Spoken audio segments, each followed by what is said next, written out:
Boa noite, pessoal. Em nossos estudos semanais, tratamos a consciência como princípio inteligente e a abordamos de uma forma integral. Daí, como um dos pesquisadores, eu, Zamit Zumba, cumprimento, em nome da equipe coordenadora deste projeto estudo, todos os compassageiros evolutivos, intra e extrafísicos, demonstrando nossa gratidão por todo o amparo recebido deles e por eles. Usando a tarefa do esclarecimento, tarefa essa nem sempre simpática a uma grande parcela de nossa sociedade, nos propomos abordar hoje mais um assunto relevante para a otimização de nossa programação existencial. E que tema é este? Primeiro, é um tema atemporal. Vamos falar de autotraição dos princípios pessoais. Na vida humana, não existimos, coexistimos. Estamos juntos, conectados, interligados. Isso está no léxico do Ortopensatas. Faremos a abordagem pelo paradigma consciencial.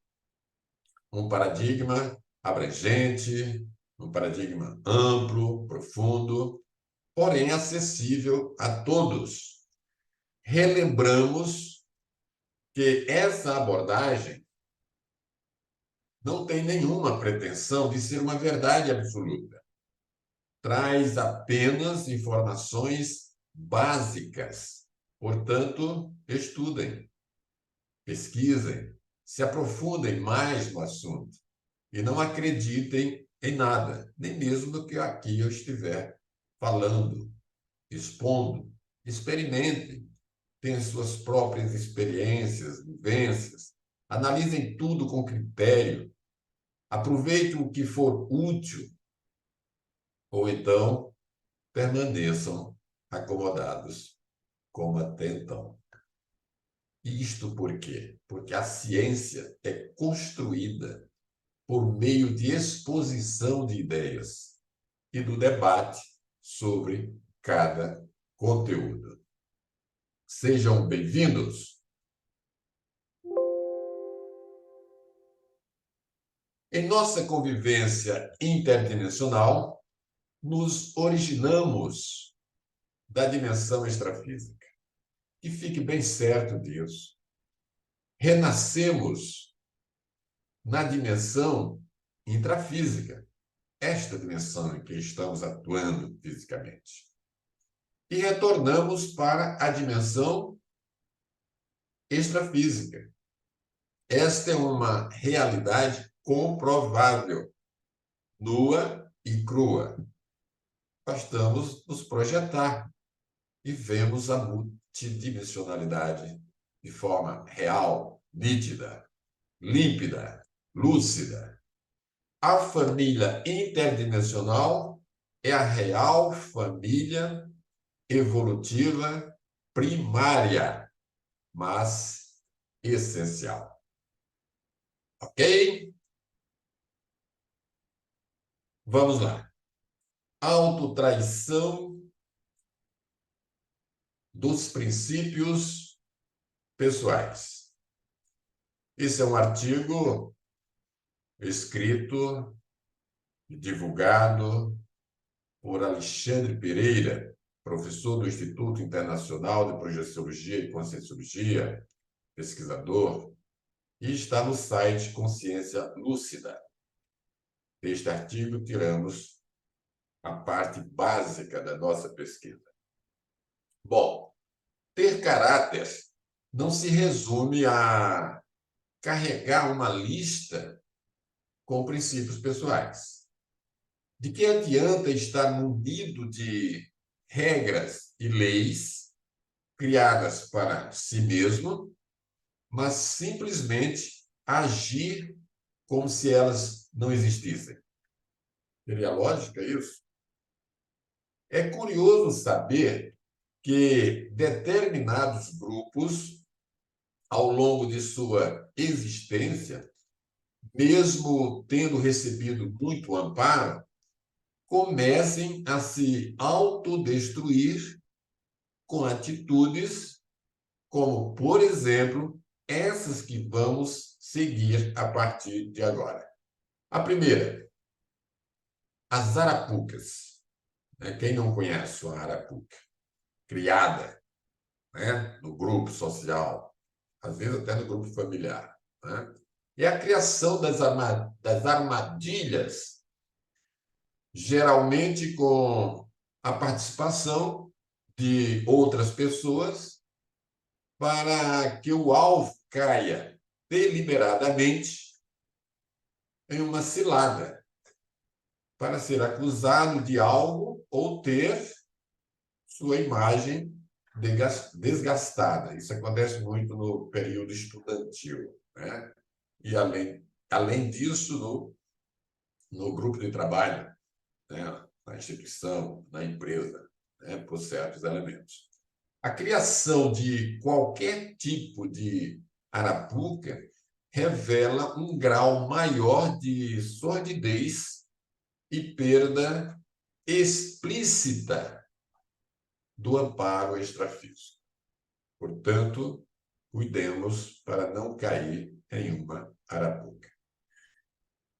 Vamos para a segunda atitude destrutiva, o autoritarismo. Postura exatamente contrária ao que conhecemos por democracia pura.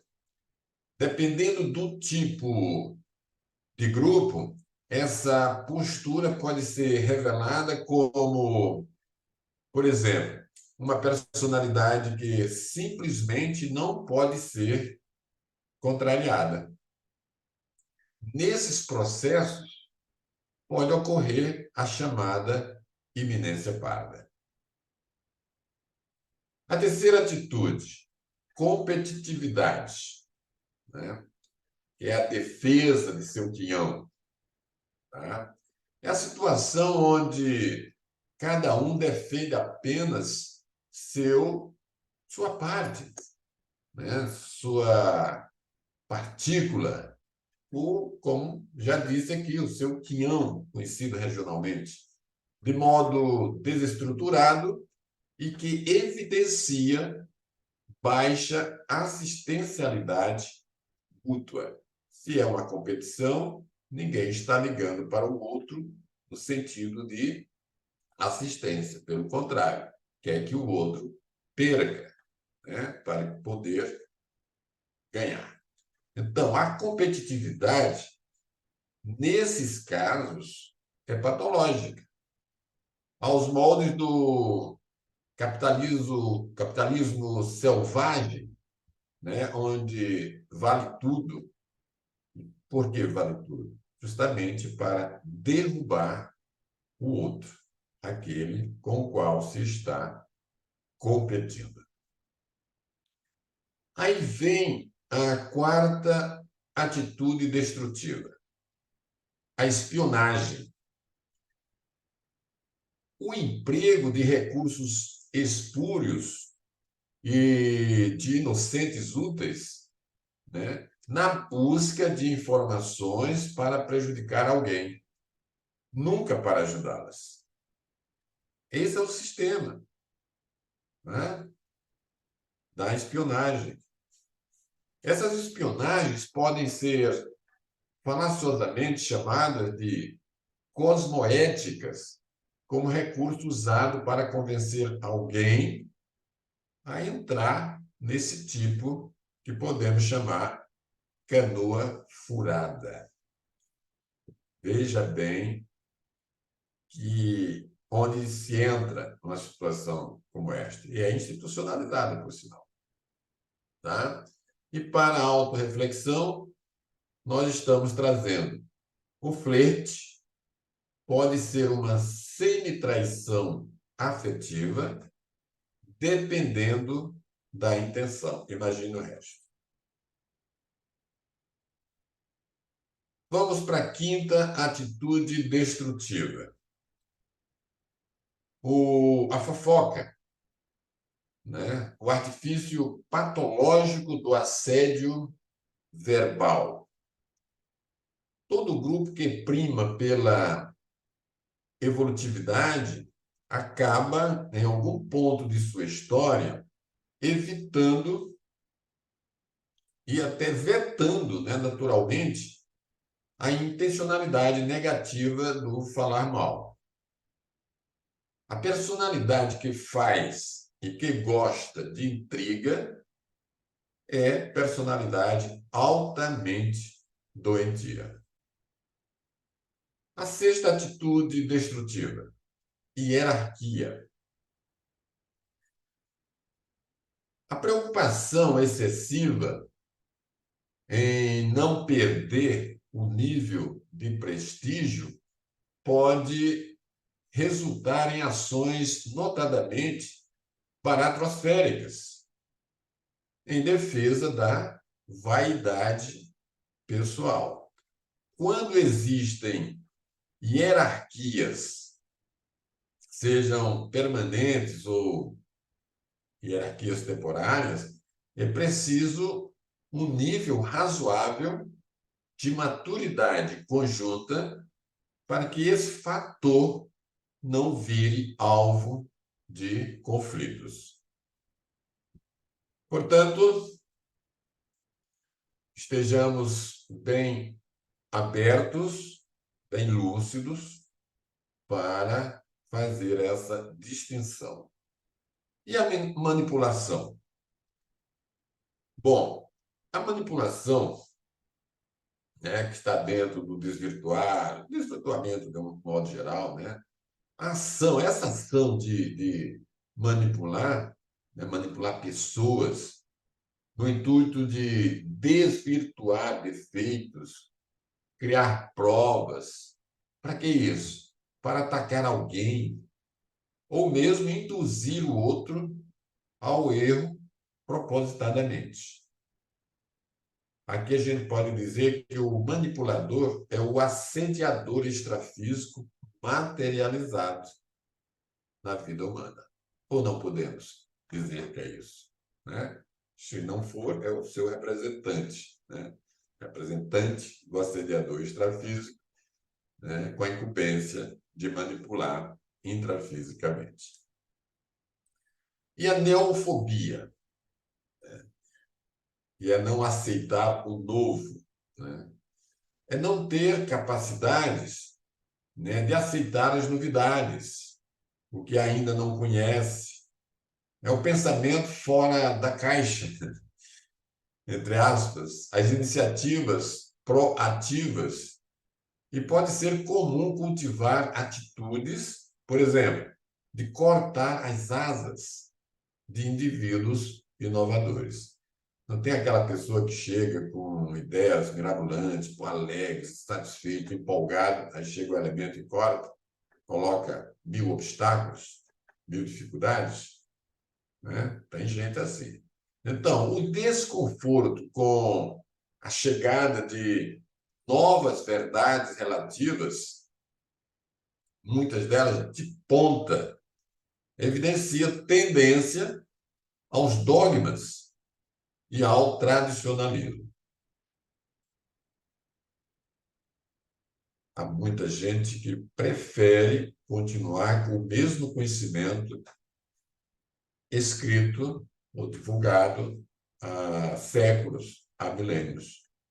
Quando as verdades relativas de ponta chegam, aparecem por serem novas, há uma dificuldade para obter isso, para acessar e para estudar, pesquisar e ver pelo menos se tem ou não tem lógica. Aí vem, como nona atitude destrutiva, a panelinha. Quem não conhece a panelinha, famosa panelinha, as condutas de privilegiar os amigos e os chegados, entre aspas, ao invés de trabalhar com o todo, né, com a parte completa, com o grupo por inteiro e de forma ou modo imparcial. Favorecer apenas quem é da tribo, né, como a própria expressão diz, é primitivo e leva à fossilização das funções. A 10ª atitude destrutiva é o poder. Puxa, isso é o que mais nós nos deparamos, né? Principalmente na política. As famosas disputas de poder, onde geralmente entram nessa questão aqueles que têm prazer em comandar os outros com espírito triunfalista. Não é raro pessoas monodotadas, né? Vamos colocar assim, monodotadas, ou com sentimento de inferioridade, se valer da busca pelo poder para se convencerem de que são importantes. Isso é um ledo engano. E é o que mais nós conhecemos e com o que nos deparamos em nossa sociedade. E a politicagem? Todo tipo de manobras ilegítimas que, com o passar do tempo, favorecem alguns e desfavorecem a maioria, conhecemos como sendo politicagem. A politicagem é da mesma família anticosmoética da autocorrupção, como também da manipulação das pessoas, dos grupos e também da assedialidade. Aí vem como 12ª atitude, né, a destrutiva, que estamos seguindo em uma sequência alfabética. O preconceito. Aqui entram as atitudes de desrespeito com grupos minoritários, sejam eles quais forem. No entanto, poucas pessoas notam que onde existe o universalismo raso, também há muitas formas de coerção, há muitas formas de constrangimento com o que é fora do chamado padrão. Trazemos neste slide a seguinte mensagem: atração pode gerar traição. Tenhamos cuidado com essa atitude.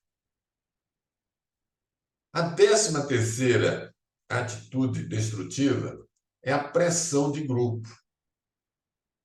São as ocorrências de imposição em detrimento do livre-arbítrio.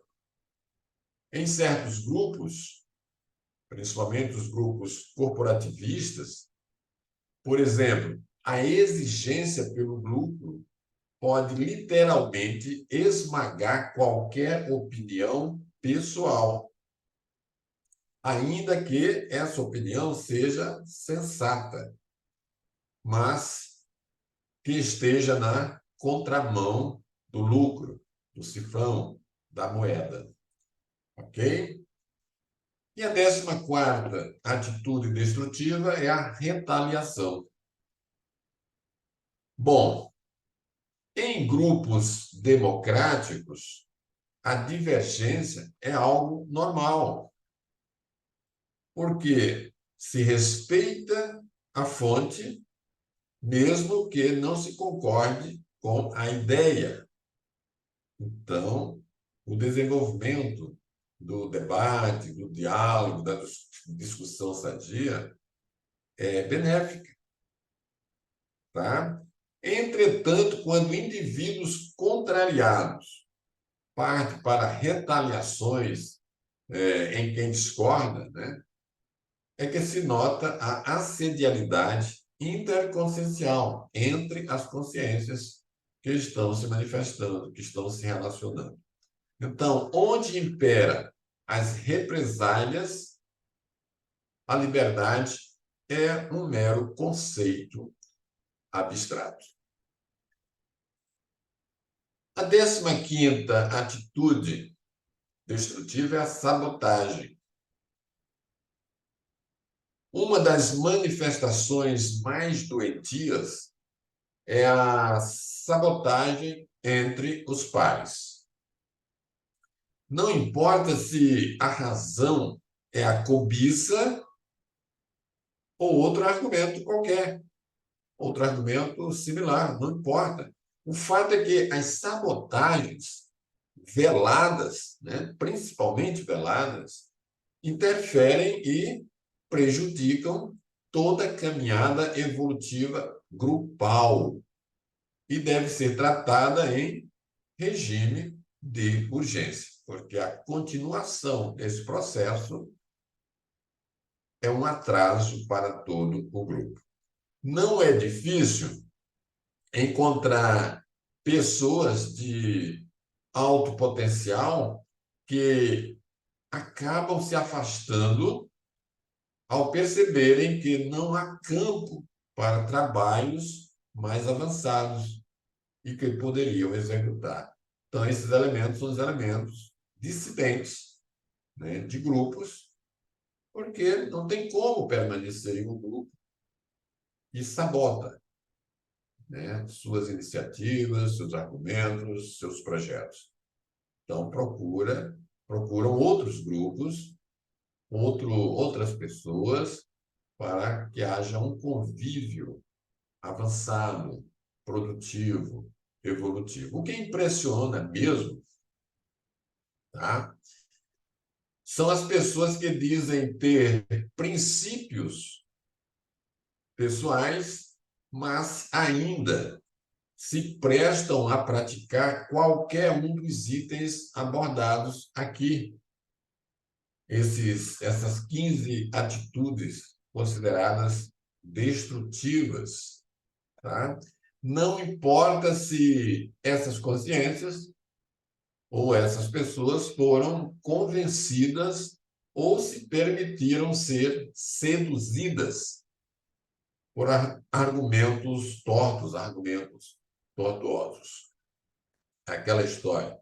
Cuidado com quem andas, cuidado com quem convive, né? Porque só isto pode estar demonstrando a sua tendência ou o seu vínculo, mesmo que seja por um período curto ou em alguns momentos. Para a autorreflexão, trouxemos a tendência patológica regressiva da pessoa ingrata é se tornar traidora. Então, em todos esses processos aqui, todas essas atitudes destrutivas, tem um processo de traição, sutil, camuflado ou ostensivo. Por quê? Qual é a base? Qual é a referência? É a evolução pessoal, grupal. Se faz qualquer coisa contrária a isso, a propósito, sabendo o que está fazendo, é uma traição para o processo evolutivo consciencial. Ok? Alguma colocação? Vamos para as considerações finais.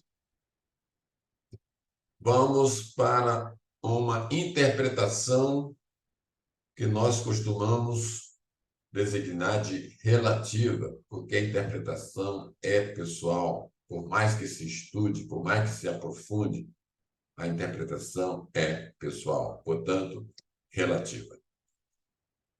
Seja qual for a linha do conhecimento humano, né, quer seja a linha religiosa, quer seja a linha política, científica, filosófica, entre outras, não há justificativas para anular seus próprios princípios. Defenda seus princípios em qualquer situação, em qualquer parte, diante de qualquer pessoa, de qualquer grupo, de qualquer instituição.